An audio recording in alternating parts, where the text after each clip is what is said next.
In front of me is Nokia 9 PureView, and today I would like to show you how you can add audio or video file to text message.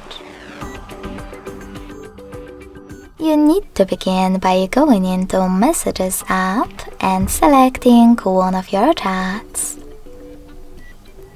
After that, tap on this plus at the bottom left corner and scroll all the way down to access Attach File section.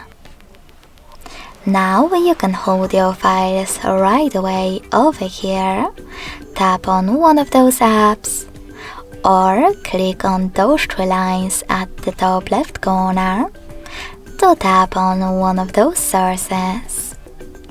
Whatever you do, you can also tap on Audio and Videos filters at the top.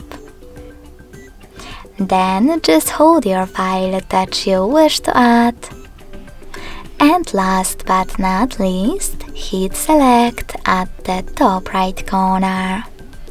So when I do that, as you can see, my file was successfully added.